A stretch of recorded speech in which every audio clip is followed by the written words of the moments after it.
Olá pessoal, programa 57. E gente, me desculpe aqueles que eu não consegui responder ainda, mas é porque são muitas perguntas e breve eu vou responder a todos. Vamos assistir aí, porque tem muitas perguntas bem bacanas, bem curiosas aí que a turma está fazendo. Vamos lá? A Adriana está perguntando aqui a respeito das fotos que o Dr. Ari Leite falou, que foram feitas e enviadas para Lampião, saber se ele recebeu essas fotos e onde essas fotos estão. Sim, ele recebeu essas fotos, tanto é que ele mandava fazer aqueles cartõezinhos muitas vezes, muitas delas se perderam ao longo do tempo, alguma coisa foi encontrada com ele lá em Angico e foi pego por alguém, ficou com alguém, muitas dessas fotos estão por aí espalhadas com vários pesquisadores, com várias pessoas em todo o Brasil. O Sebastião de Souza, ele diz o seguinte, que naquela época do cangaço, as bodegas vendiam munição. Como é que os cangaceiros tinham munição nova? Essas munições e armas eram contrabandeadas para os cangaceiros. Os volantes, eles recebiam aquelas armas que vinham das corporações. Eles não tinham como escolher arma ou munição nova ou velha. Era o que viesse, eles recebiam. E outra, não era todo comércio que vendia arma e munição. E como o Chiquinho Rodrigues falou aqui no canal, que vocês têm um vídeo dele falando, que foi um dos defensores de Piranhas, não foi ele sozinho, como muita gente pensa, ele vendia, mas ele era autorizado, ele tinha autorização para vender arma e munição, mas como ele também ressalta, ele não vendia bala de fuzil, ele não vendia isso. Isso era só o governo que tinha. Ele vendia munição normal de caça, que era muito comum naquela época, tá certo? E outras mais de menor calibre. Isso era contrabandeado, diga-se de passagem, por coronéis e alguns volantes. Vou contar aqui um fato que eu ouvi de mais de um volante, que dizia o seguinte, que muitas vezes chegava arma e munição em uma determinada localidade e o chefe ali, o sargento, seja lá o que for, muitas vezes saía para dizer que ia por uma diligência, negociava essas armas com os cangaceiros e voltava dizendo que tinha perdido em combate. Alguns pesquisadores não concordam com o que eu estou dizendo, mas eu ouvi isso de volantes. Se eles mentiram para mim, é outra história, mas eu particularmente eu acredito que eles não mentiram não. Se isso acontece hoje, imagine naquela época, nos confins do sertão, o que é que não devia acontecer. Claro, nem todo volante fazia isso, certo? Só esse pequeno parênteses. O Marcos Uchoa, ele começa dizendo assim, pode até deletar meu comentário, mas a realidade, enfim, ele começa dizendo isso. Amigo Marcos, o que você diz aqui, eu tô canso de falar isso aqui no canal. Eu nunca disse que cangaceiro nenhum foi herói.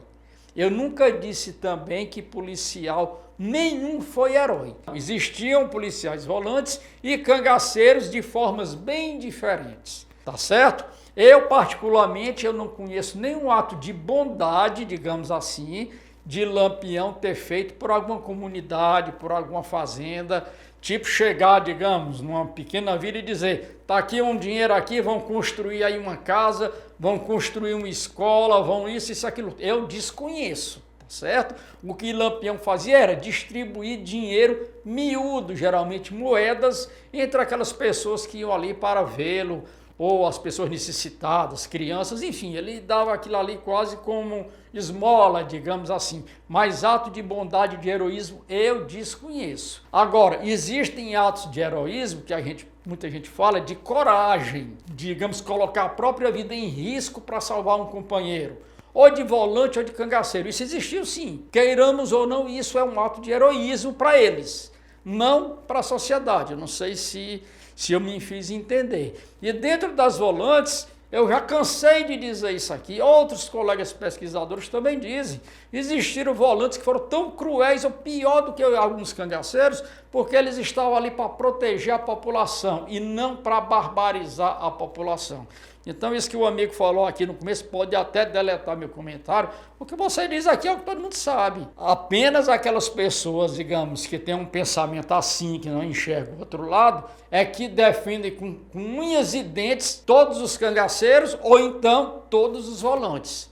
Como a gente sabe, fazendo aqui também apenas um paralelo para hoje, nas profissões. Toda profissão tem bom profissional e mau profissional. Claro, os cangaceiros, eles viviam à margem da lei, portanto, eles eram fora da lei. Isso aí Não tem o que a gente possa dizer ao contrário. E as volantes, eu também digo o seguinte, as volantes foram um mal necessário. Ou seja, a violência existe desde que o mundo existe. E por conta disso, se tem um mal necessário, que são as volantes, que muitas vezes ultrapassam, extrapolam totalmente o dever que eles têm, que é de proteger a população. Mas, de modo geral, eu ainda acredito nas polícias de bem, porque existe sim policial de bem. O Manobra Militar está dizendo aqui que ele acredita que João Ferreira morreu depois em Pix, etc e tal. Quanto ao Ezequiel, o que eu posso dizer sobre o Ezequiel? Que é um assunto que merece ainda estudo. Eu não posso ainda, digamos, dizer eu, Aderbal, era o Ezequiel. Eu acredito que podia ser sim, mas eu não tenho como provar. Então, essa história do Ezequiel é uma ainda que vai durar ainda talvez muito tempo ainda para a gente saber se era ele ou não. Inclusive, existe uma história lá em Propriá, que está aqui no canal, onde morava João Ferreira durante um tempo, que vez por outra chegava um carro lá, à noite, naquela da noite, e alguém ia lá encontrar com o João Ferreira. Quem sabe não era esse Ezequiel, mas o carro chegava, eu tenho aqui no canal gravado pessoas falando isso. Esse carro chegava, a pessoa descia, não saía de dentro da casa e depois ia embora.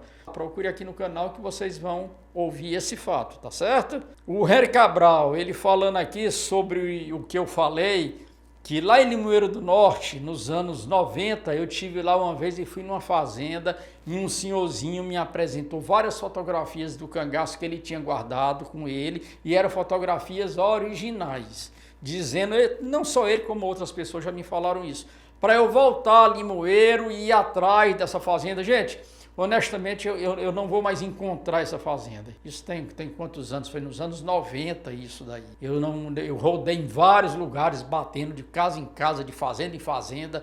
Eu não faço a menor ideia de onde foi isso. Eu acho que essas fotos, ou as traças já comeram, ou ainda realmente estão lá e ninguém da família ainda nem sequer achou. Era coisa de um senhor já de idade na época, enfim, quem sabe um dia isso possa ser encontrada, tá certo? Itamar Rodrigues, aquela velha história. Itamar, essa história que você está contando aqui, dizendo para esse suposto lampião que morreu em Minas Gerais fazer exame.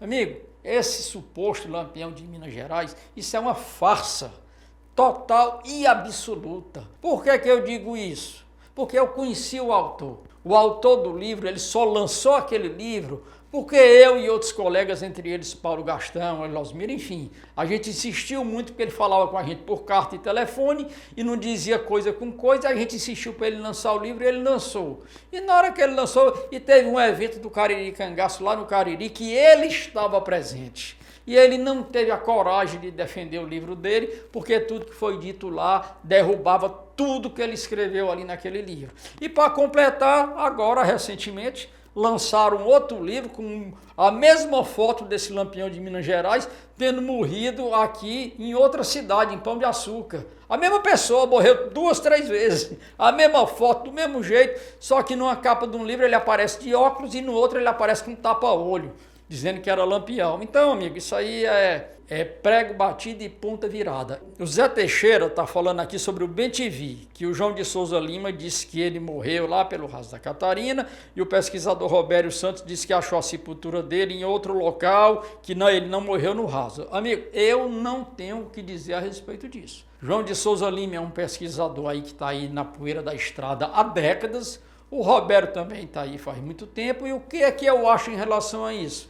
Que no dia que os dois se encontrarem, eles vão conversar e tirar as dúvidas, como eu faço com muitos colegas, quando eu tenho dúvida, eu tenho um pensamento, um colega tem outro, eu chego para o colega e vou conversar, rapaz, isso, aquilo, outro. Ou eu vou convencê-lo, ou ele vai me convencer, ou cada qual fica com a sua opinião. E cabe, digamos, de repente a você, ô Teixeira, conversar com os dois, pega o contato deles aí na internet, bata um papo amigavelmente e tire suas conclusões. É assim que eu faço quando eu tenho alguma dúvida histórica. Marcos Uchoa, perguntando o que é que eu acho sobre os eventos que acontecem sobre o cangaço em todo o Nordeste, perguntando se isso não é apologia ao banditismo. Não, amigo, de forma alguma. Hoje, no mundo, quantos eventos se fazem para discutir outras coisas bárbaras vividas ao longo do tempo na humanidade? Quantas pessoas vão visitar os campos de concentração na Europa? E a gente tem que conhecer, sim, a nossa história. A nossa história não é feita só de coisas boas. também tem coisas ruins, e como disse Durval, o cangaço foi o câncer no sertão. Eu, particularmente, muita gente diz, se não fosse o cangaço, o sertão não seria visto de outra forma. Eu penso diferente. Eu acho que com cangaço ou sem cangaço, naquela época, já beirando os anos 40, a Segunda Guerra já ia começar, o mundo estava em total ebulição, podemos dizer assim. O sertão ia ser visto, sim, as estradas estavam sendo abertas em todos os locais, enfim, o comércio estava crescendo, não tinha mais espaço para o cangaço. Lampião viveu o crepúsculo do cangaço, isso é fato. Depois dele, tanto é que o cangaço acabou, porque é por isso que os poucos outros que ficaram não viveram mais como viviam na época de Lampião. Eles passaram mais tempo fugindo do que agindo, digamos assim, tá certo, senhor? Patrícia Lima está perguntando se esse ano eu vou fazer algum documentário, algum programa, né, sobre o ataque de Lampião a Mossoró. Sim, Patrícia, eu vou. Todo ano eu faço isso. Todo ano, na época do ataque a Mossoró, eu faço um vídeo falando sobre isso, ou mais de um vídeo, acredito que eu vou fazer pelo menos uns 3 vídeos. Pedro Paulo perguntando como é que faz para participar da Rota do Cangaço, se é um grupo fechado para pesquisadores ou se é para qualquer pessoa. Não, Pedro, qualquer pessoa pode participar, inclusive acredito eu que 90% das pessoas que participam das expedições não fazem parte do meio da pesquisa. São pessoas que nunca viajaram para o sertão, na grande maioria das vezes, e que quando estão na expedição vão ter a oportunidade de conhecer em loco todos os locais onde o cangaço aconteceu. Na verdade, a gente vai fazer uma pesquisa de campo e vai vivenciar, a gente vai fazer uma imersão na história. É totalmente diferente de você, digamos, estar lendo, estar assistindo um vídeo. Não, você vai literalmente mergulhar no local onde as coisas aconteceram. Gente, segunda-feira eu vou falar de um tema muito polêmico que eu acredito que vai dar bastante comentários. Eu vou falar sobre o homossexualismo na época do cangaço, que eu acho que vai dar um debate muito interessante sobre isso. Então não percam, segunda-feira, aqui no canal, o homossexualismo no cangaço. E como eu disse no programa passado, que eu nunca tive patrocínio, nunca tive apoio, várias pessoas me mandaram mensagem dizendo: Aderbal, volte a ter um Pix. Quem puder lhe ajudar, vai lhe ajudando da maneira que for possível.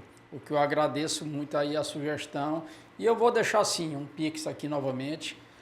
Aquelas pessoas que puderem, que quiserem, que confiam no que eu faço, sabem que é um trabalho feito com responsabilidade e que dá um trabalho enorme fazer isso aqui para vocês. Como vocês sabem também, desde que o meu canal foi hackeado, eu perdi tudo no YouTube, nem membros eu tenho mais. E muitas pessoas que eram inscritas no canal, até hoje não sabem nem que o canal voltou. Enfim, cada programa desse eu levo às vezes dias para editar. Então eu agradeço aquelas pessoas aí que puderem ajudar. E repetindo, em julho, nova Rota do Cangaço, começando por 2 lugares que eu nunca levei nenhum grupo. Paranatama, que antigamente era Serrinha do Catimbau, onde Maria Bonita foi baleada, e Serra Grande, onde a gente vai passar lá com o nosso amigo Louro Teles e vamos visitar o museu dele também lá em Canumbi. E nosso e-mail está aqui, o Pix, enfim. Abração, pessoal, agradeço a todo mundo e tamo junto.